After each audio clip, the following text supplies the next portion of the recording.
축하해요, 아놀드. 당신은 지금 이란의 다시티루트 사막에 있습니다. 지구상에서 가장 뜨거운 곳이죠. 제가 당신이라면 액체를 절약할 거예요. 사람의 몸에는 300만 개의 땀샘이 있습니다. 따라서 시간당 최대 3리터의 수분을 잃게 돼요. 그리고 몸의 모든 염분이 액체에서 빠져나와 팔다리에 경련을 일으키게 됩니다. 아놀드, 뛰어들지 말아요. 신기루잖아요. 가끔 당신의 어리석음이 도움이 되는 경우도 있는 것 같아요. 자, 이제는 아주 많이 추워질 거예요. 어디 있는지 알아볼까요? 좋은 상황은 아니에요, 아놀드. 여긴 러시아의 오이마콘, 아쿠티아. 지구에서 가장 추운 곳이랍니다.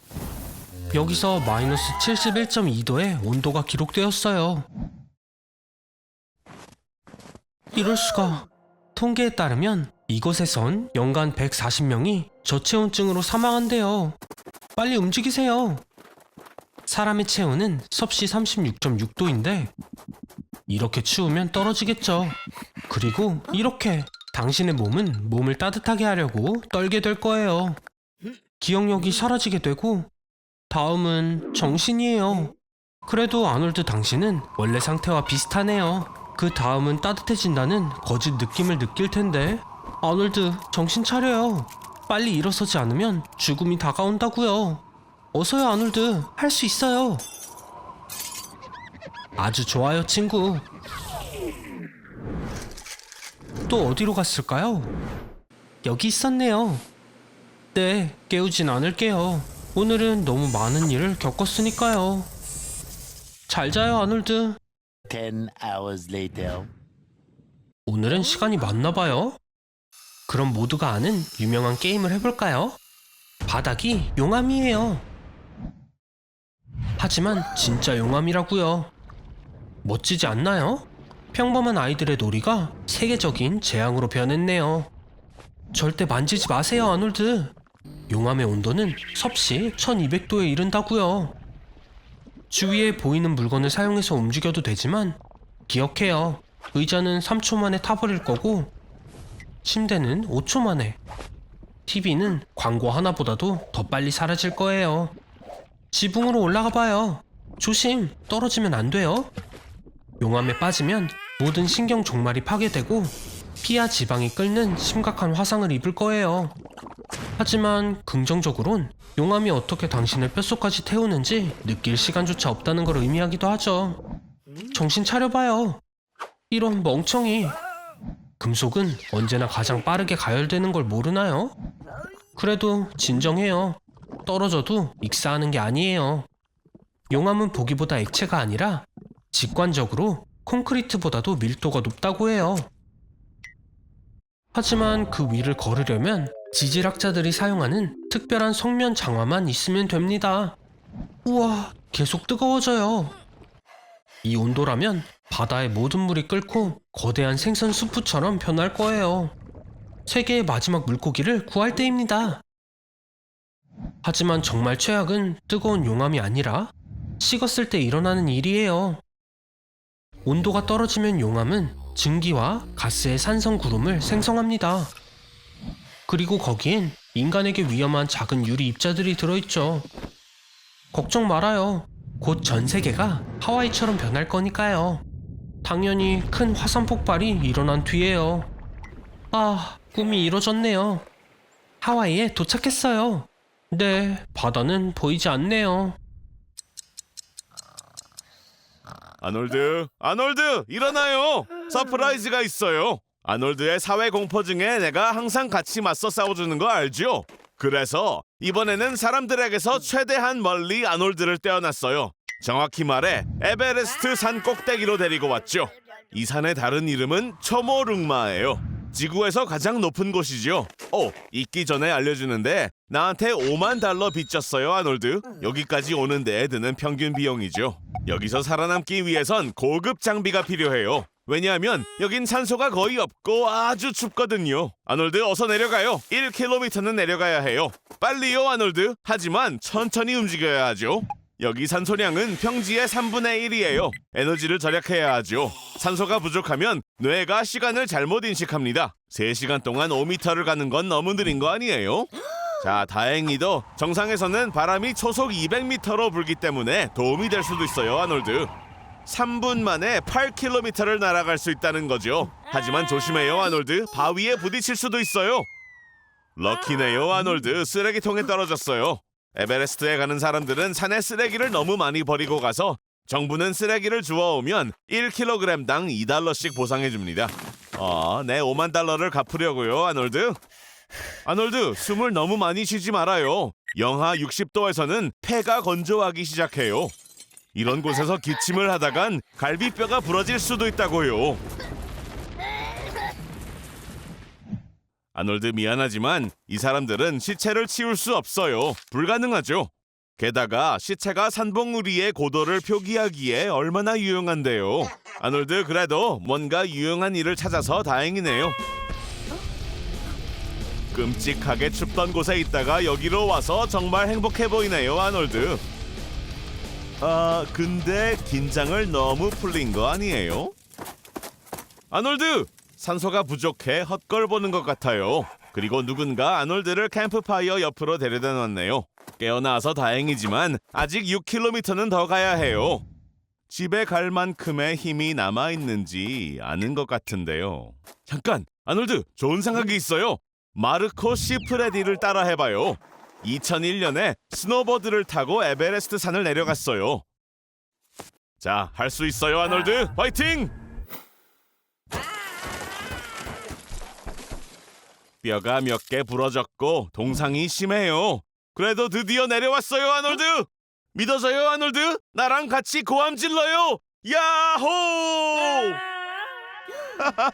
아놀드, 장난이에요. 산에서 소리를 치면 안 돼요. 산사태가 일어날 수 있으니까요.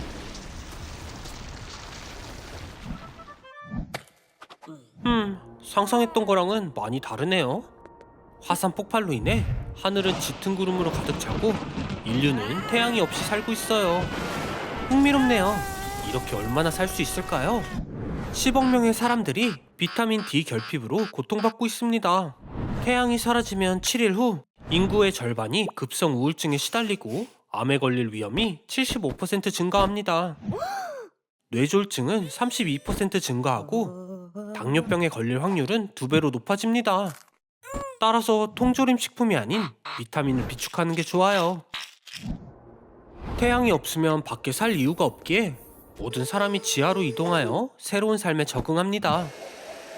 역량은 과학과 기술의 손에 달려 있어요. 과학자들은 다양한 농산물을 재배할 수 있는 버섯과 수경 재배 농장을 만듭니다. 그리고 3D 프린터로 좋아하는 음식을 빠르게 만들 수 있어요. 햇빛이 없으면 뇌는 낮과 밤을 구분하지 못하고 호르몬이 혼란스러워지며 비만이 급격히 증가합니다. 식욕을 담당하는 렙틴 호르몬이 80% 감소하면 1일 음식 섭취량이 거의 절반인 44% 증가하여 체중이 증가하게 됩니다. 어라? 거기 들어가도 되는 건가요? 슈퍼히어로에 관한 영화 같아요. 긴 복도랑 비밀 실험실 같은데? 그리고 밝혀졌네요. 이 모든 건 세계적인 실험이었어요. 대체 누가 이런 일을 꾸민 건가요? 어서요. 아놀드, 이 이상한 악당을 물리치면 지구를 구할 수 있어요. 비타민 D는 건강한 뼈에 필수적인 칼슘의 동화를 도와요. 비타민 D가 부족하면 뼈가 약해지고 부러지기 쉬워지죠. 걸을 때 발이 고무처럼 느껴질 거예요. 그리고 완전한 어둠 속에서는 치명적인 골절이 발생할 확률이 2배가 됩니다. 당신은 진정한 영웅이에요. 모든 인류를 정상적인 삶으로 돌려놓았습니다. 하지만 지구가 갑자기 멈춘다면요? 관성으로 인해 모든 물체는 동쪽으로 날아가며 시속 1500km 이상의 속도에 도달합니다. 또한 대기 교란으로 인해 강한 바람이 발생할 거예요. 하지만 동시에 지구의 중력은 그대로 유지된다는 점을 잊지 마세요. 바다의 기세는 분당 27km의 땅을 흡수하는 거대한 쓰나미를 일으킬 것입니다. 이제 완전한 하루는 1년 동안 지속돼요. 지구가 초당 29.78km의 속도로 태양 주위를 한 바퀴 돌면서 말이죠. 일출부터 일몰까지의 낮은 뜨겁고 뜨거운 태양 아래 6개월간 지속됩니다. 남은 6개월은 밤에 지내며 체감온도는 영하 55도까지 떨어져요. 지구가 멈추면 원심력은 적도의 높은 언덕을 만들고 나중에는 사라지면서 두 개의 거대한 바다를 분리하는 하나의 견고한 고리 대륙이 남게 됩니다. 최악의 상황은 지구의 핵이 멈추는 거예요. 왜냐하면 결국 핵의 회전으로 인해 지구의 자기장이 생성되기 때문입니다. 자기장이 방사선으로부터 지구를 보호했는데 이제부터 표면에 있는 건 위험해졌어요. 아놀드, 정신 차리고 이번에도 살아남아야 해요. 대피소를 찾으세요. 가장 안전한 적도로 움직이는 게 좋겠어요. 서둘러요. 카타콤베로 가는 마지막 버스를 타야 돼요. 이제 모두가 지구 표면 아래로 왔네요. 걱정 마세요. 이곳은 보안이 강화된 실제 도시니까요. 식량을 지배할 수도 있어요. 엄청난 모험이네요. 아놀드가 이곳에서 어떻게 생활하는지 알고 싶다면 좋아요 버튼과 구독 버튼을 눌러주세요. 아놀드, 일어나요. 아놀드 집을 향해 거대한 토네이도가 오고 있어요. 어서 거리로 도망가야 해요. 집 밖으로 나가야 한다고요. 잘했어요. 자, 목숨을 구하기 위해서는 집에 있는 지하실에 숨는 게 더 좋은 방법이었겠죠.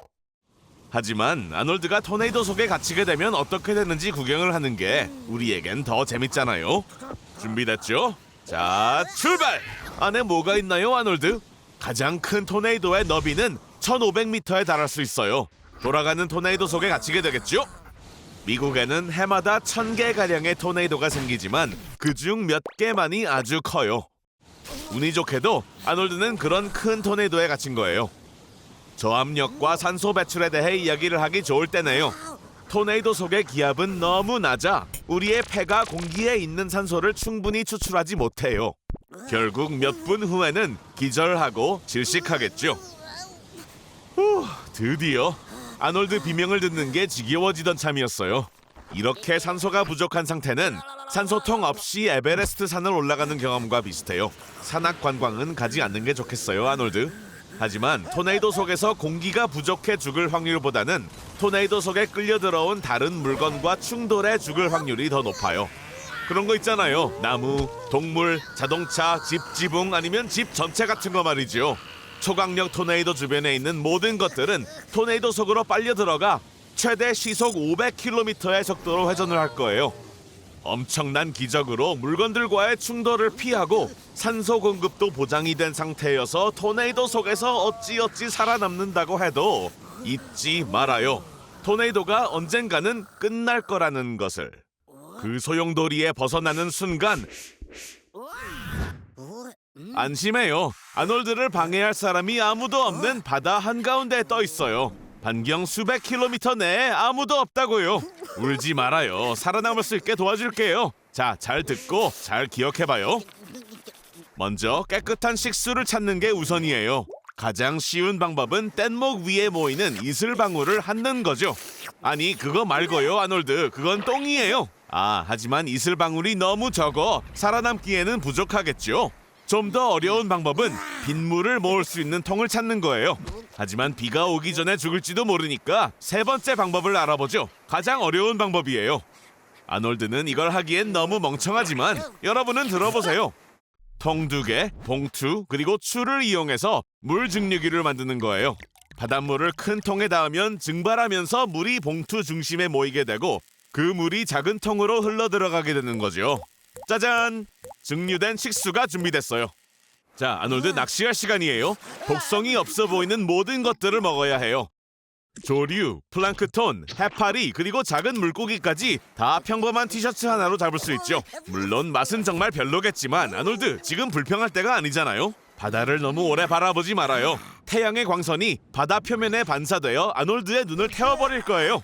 아놀드는 아무것도 못 보게 되고 세상은 아놀드를 볼 수 있게 되죠. 하지만 반대로가 더 낫잖아요. 아놀드, UV 광선을 차단하려면 뗏목 위에 지붕을 만들어봐요. 망망대해에서 열충격은 죽음으로 가는 지름길이죠. 하지만 태양이 아놀드의 목숨을 위협하기 전에 폭풍이 훨씬 먼저 찾아올 거예요. 뗏목이 뒤집히지 않게 하려면 모든 무거운 물건들을 중간에 두고 포세이돈 신에게 기도하는 거예요. 축하해요, 아놀드. 폭풍에서 살아남았어요. 하지만 아직 육지를 찾아야 하죠. 아, 깜빡했는데 아놀드는 사실 지금 전 세계 바다 중 육지에서 가장 멀리 떨어진 곳에 있어요. 포인트 니모. 여기서 가장 가까운 육지는 400km예요. 어디냐고요? 국제우주정거장이죠.